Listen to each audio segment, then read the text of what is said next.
Anong mensahe ang kailangan marinig ng mga Aquarius sa buong 3 months na ito? Pwedeng nangyayari na itong magiging reading o mangyayari pa lang. Kung hindi man para sa inyo itong magiging reading, di ba ka para sa someone na malapit sa inyo o sa someone na kakilala nyo sa inyo. Baka may lumabas na gender mamaya. Gawin nila ng energy, masculine at feminine energy. Pwede rin naman na huwag nyo nang pansinin ng gender. Hindi ko masasabi kung anong magiging reading, kung positive ba o negative. Depende sa kung anong mapipick up ang energy. Walang masama kung papanoorin ng sun, moon at rising sign kasi baka liman sa mga yan ay mag-resonate na sa sitwasyon nyo.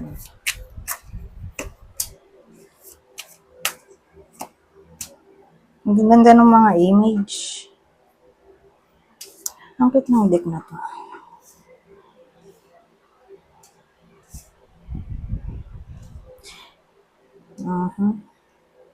So, wala tayong tao dito. Kaya, energy na lang sila lahat. Pero, ang tanong, maganda ba to? Tingnan natin. High Priestess. Ito na lahat ng secret card. Ay, sabagay, the devil ay secret card. Ito secret. Ito the lovers to. The star. Teka. High Priestess.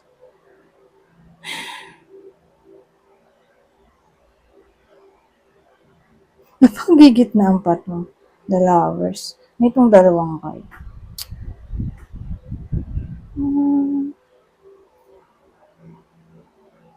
Maganda kung i-clarify natin itong High Priestess para malaman ko anong meaning nitong the moon. O mamaya i-clarify din ito. Pero dito muna tayo sa High Priestess.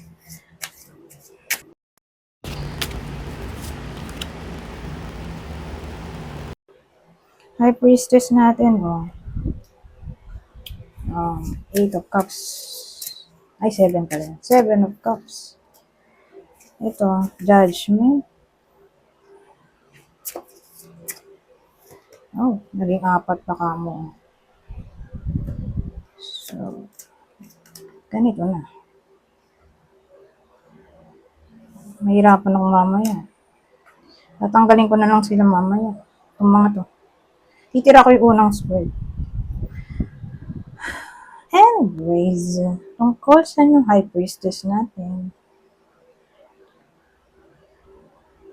Ito, 7 of Cups, Judgment, no? Ayan ito, 6 of Swords at Ace of Wands. So, yung High Priestess natin, magmumukha na siyang wisdom, truth,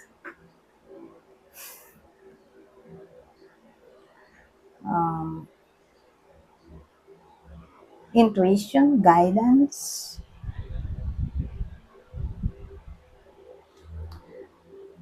Yung mga yon all about dito sa judgment natin. Ang judgment natin, pwedeng may kinalaman sa reconciliation kasi forgiveness din naman to.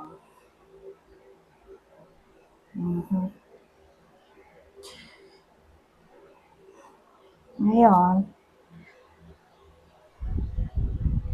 kasi ano siya mukhang reconciliation sa relationship. Kasi may, tayo lovers, no?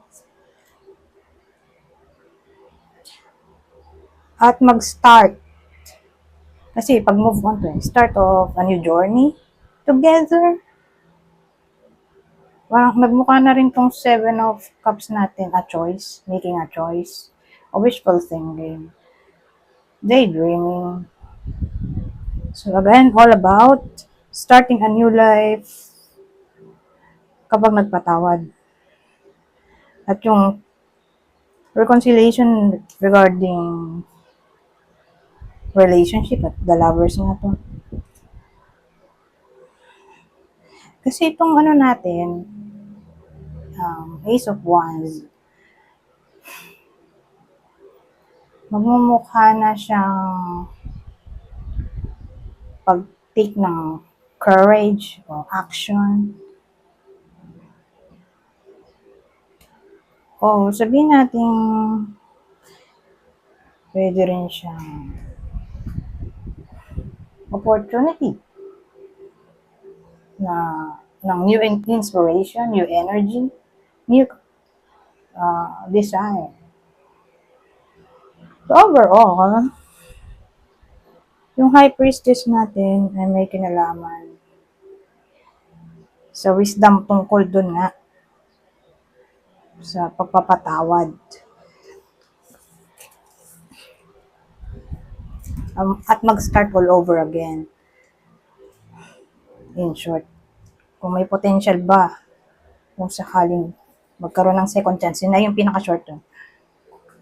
What if? Ganitong dating. What if bigyan ng second chance ang relationship? May potential ba? Yun. Yun yung high priestess natin. Sa atong the lovers. Ngayon, papasok na yung the lovers kasi nga, meron tayong judgment. So, inisip ko, ano bang topic yung forgiveness? Again, all about relationship. Ngayon, dito na tayo sa damon. Kasi yung damon natin, madilim, di ba?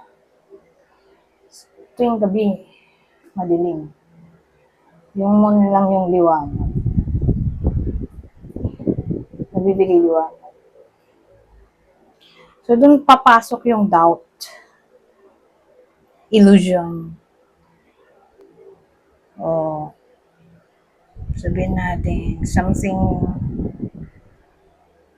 na hindi malinaw. Kasi nga madilim pag gabi. Tapos, although may the moon, pero hindi ganun kaliwanag. Hindi katulad kapag the sun. Diba? May mga lugar pa rin na hindi na nalagyan ng ilaw. Lalo na kung may shadow yung bahay o yung paligid. Dumidilim pa rin. Diba? Kapag natatabunan ng liwanag yung likuran ng gusto mong makita, edi madilim pa rin. So, more like, may unclarity pa rin sa part na to. So, in short, nagmukha siya doubt. May doubt dun sa potentiality. O sabihin natin overall confusion. May confusion dito sa the moon. Kung bibigyan ba ng chance. Although,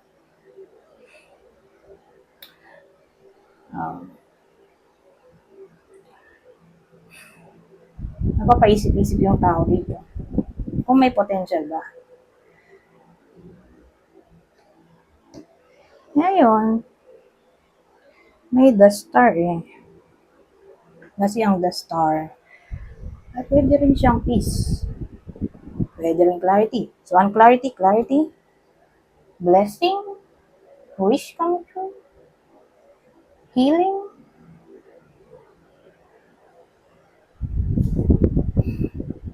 Ito na yung, kasi guidance din to guidance.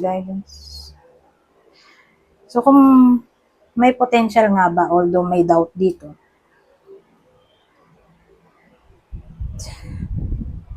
tingin ko may, bigyan pa ng second chance dahil maganda naman yung motibo. Dahil nandito yung the star. Ito ay card din ng new hope.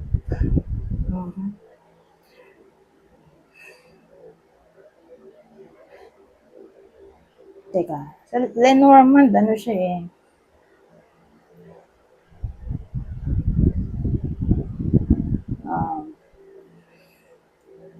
ano nga ba yun? Parang may nabasa ko na pwede rin siyang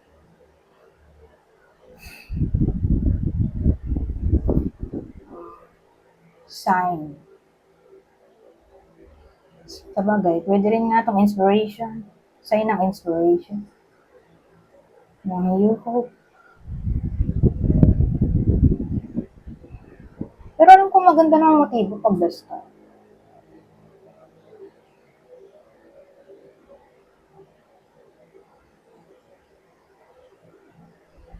Parang new direction na rin, o new vision. Kung Lenormand yung pagbabasehan natin. Saka sa Lenormand, since taro naman to, pero i-entra na rin natin. Yung meaning ng the star sa Lenormand. Pwede rin kasi siyang may kinalaman sa success. At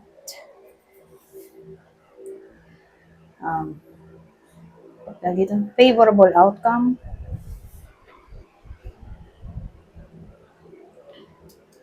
So may chance in short.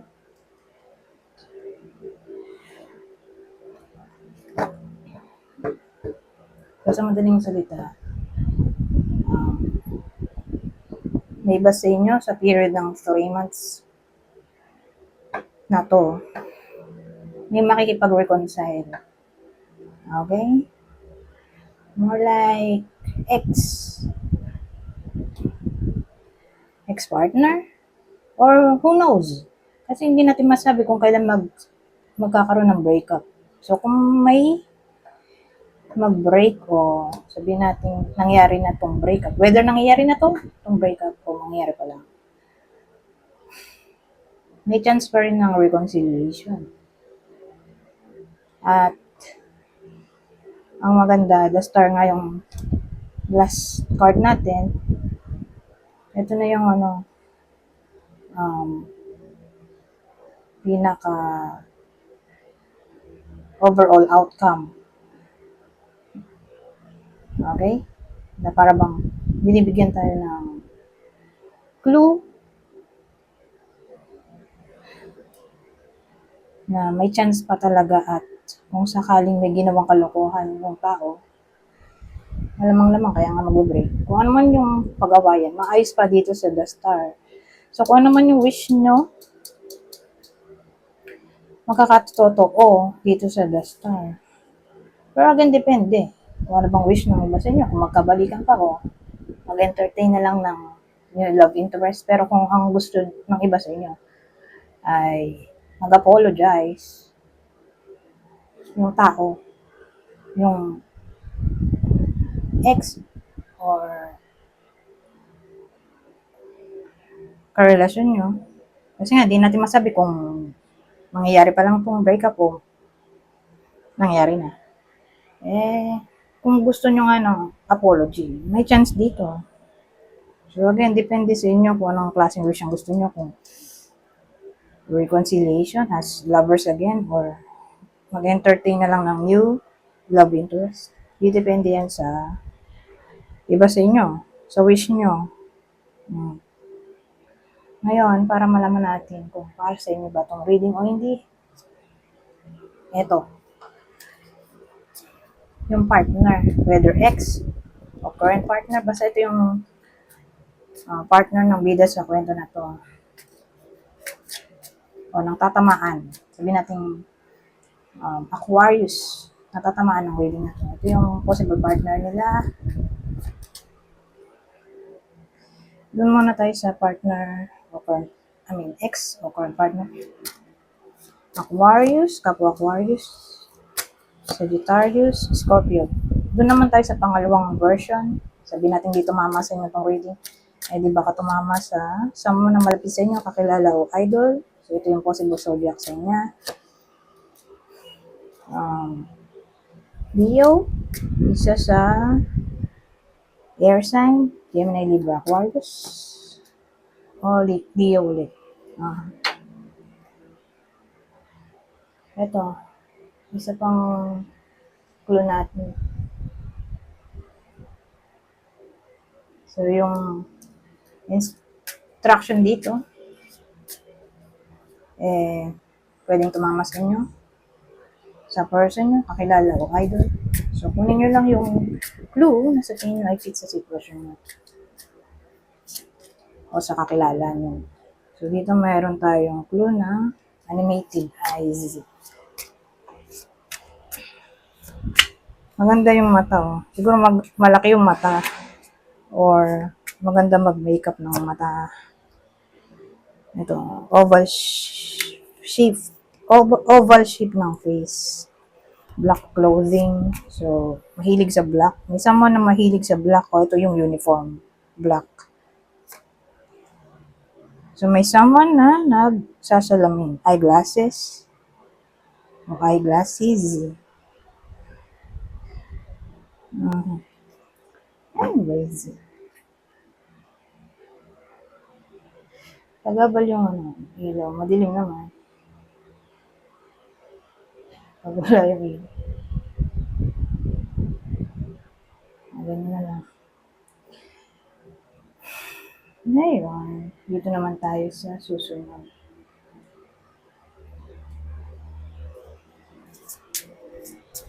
Ano masasabi nito? High Priestess ulit. Hindi nawawala yung High Priestess. Yan ang di kasya dito. Dito na lang. Na-clarify ko yan. Ano yung High Priestess at Temperance? Ito. Ibang deck. Ang gagamitin ko. Ito yung Lenormand na sinasabi ko kanina.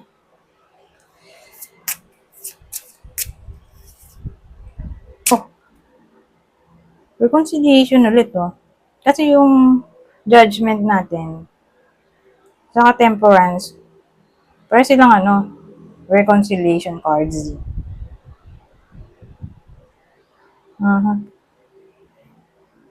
Ito, more like agreement naman, kaya siya reconciliation. More like negotiation. Yung, ano ba yun? Judgment. More like, ano siya eh, birth, ano yun? Death and rebirth. Kasi Pluto siya, di ba?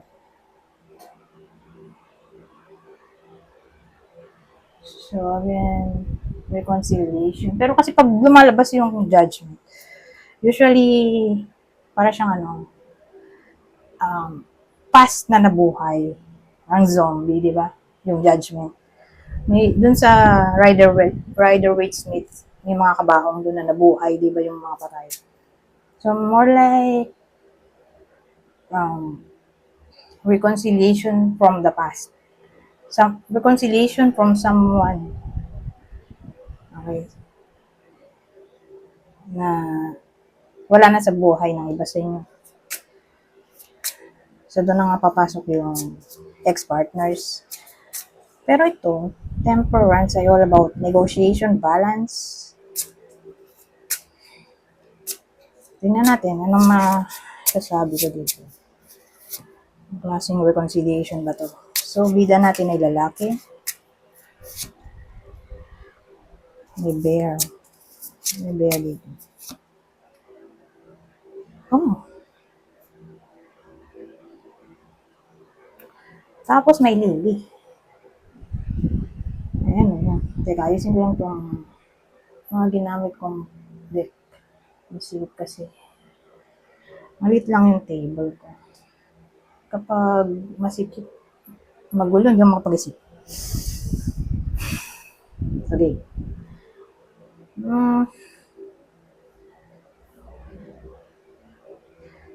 Tungkol saan ito?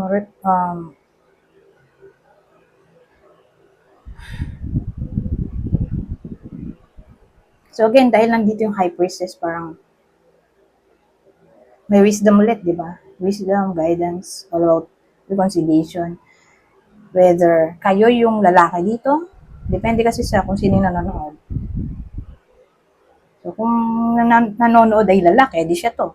Kung babae yung nanonood, ito yung kakilala niya o person niya. On face-to-face basis, basta may lalaki dito. O pwede rin ito yung nakaaway. May basta yun, or kakilala niyo na lalaki. Pero teka lang.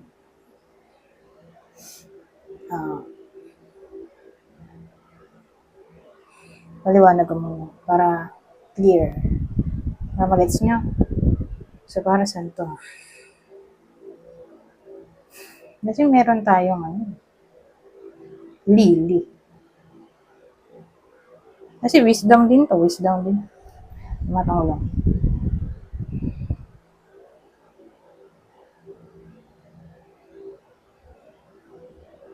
Saan tema kaya?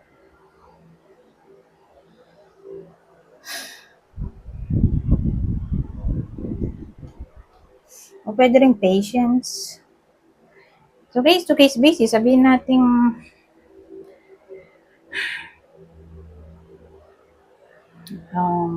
naiinis yung iba sa inyo sa boss nila. Pagpasensyahan pa. Okay? Kaya papasok yung reconciliation dito, negotiation, na makisama pa rin. Yun yung guidance. Kung boss, na wag muna mag-resign at pakisamahan pa yung boss. So again, ang period nito ay 3 months.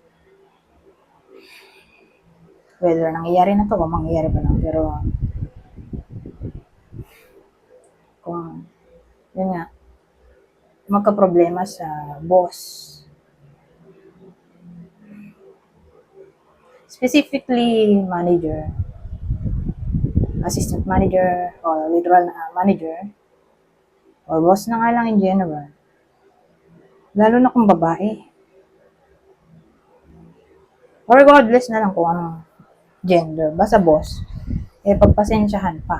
Huwag mo na mag-resign. Ngayon, pangalawang case. Sabihin natin ang makaaway ng iba sa inyo ay hindi boss. At sila ay pwedeng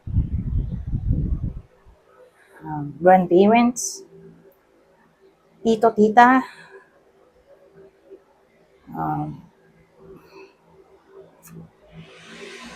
ayun, kung kamag-anak, at particular sa grandparents, tito, tita, unawain na lang. Okay? Yan yung pangalawang scenario. Pangatlo,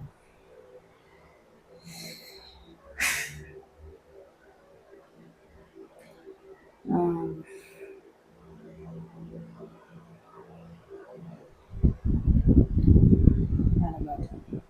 At may pang-lima. May pang-tatlo pa ba?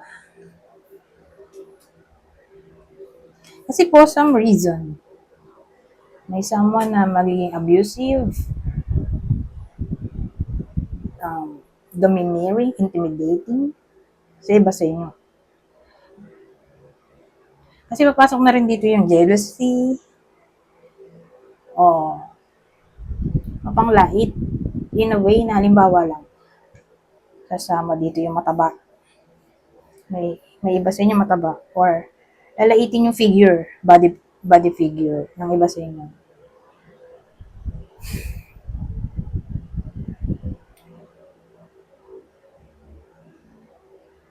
Ganyan eh. So, again, nandito kasi tuman, Lily, na parang binibigyan tayo ng clue. Na maayos din ang lahat in the divine timing. Kasi ano rin naman to peace. Ito, peace. Maayos din ang lahat. Actually, sasama nga rin dito, hindi lang grandparents. Pwede rin parents.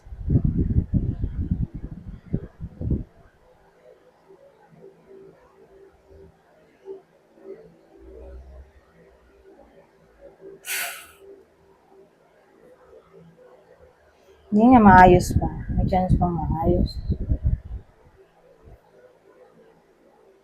Ngayon,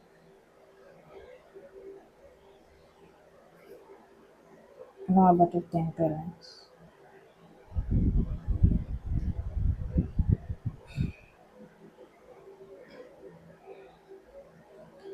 Ngayon, sabihin natin, pregnancy ang problem.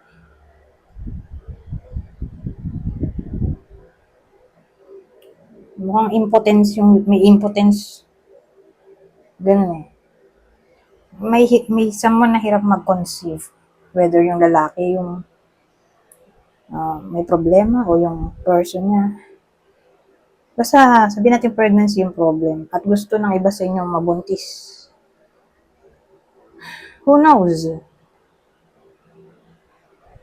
Baka may chance pa. Kasi nandito naman yung high priestess.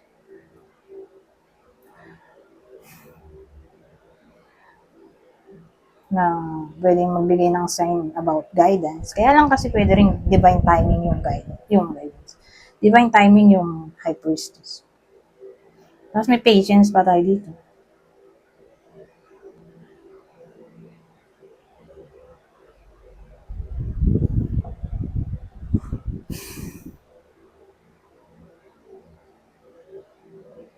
Parang ang problem dito ay reproductive organs.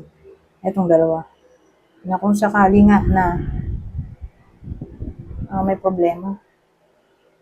Sabihin natin hirap mag-conceive o may problem sa reproductive organs.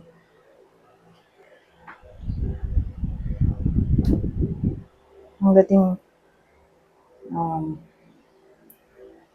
ginagabayan kayo ng universe o yung taong to na maayos din ang lahat. Kaya lang, it takes time. Hindi natin masabi kung kailan. Kasi may patience card tayo. Pero kung lumabas yung patience, ang dating sa akin, may chance ng success. Yun nga lang, kailangan mo maghintay. Ganun. O kailangan mo sundin muna yung instruction ng doktor about medication. Siyempre, medication din man agad-agad tatalab yan. It takes time sa pag inom. Hindi agad-agad tumatalab. Makakailang inom ka muna. May duration kasi yung pag-inom. So, depende nga sa doktor. So, ilang araw, ilang buwan, iinumin yung gamot. But again, para maayos yung problem sa reproductive system, maganda magpa-consult sa OB-GYN, syempre. OB-GYN na doktor. 27 minutes pala to. Anyways, punta na tayo sa huling deck. Basahin ko na lang tong part na to. Kukuha lang ko ng 3. Kunin nyo lang info. Nasa tingin nyo ay fit sa sitwasyon nyo. Babasahin ko na lang para mabilis. Son, your son is watched over and protected as he explores his world. Practice, practice, practice. With daily practice, you can polish your skills and talents and increase your confidence at ang huli. Do some research. You need more information about this situation. Look into it further before proceeding. Anyways, hanggang dito na lang. Goodbye. Oh, no.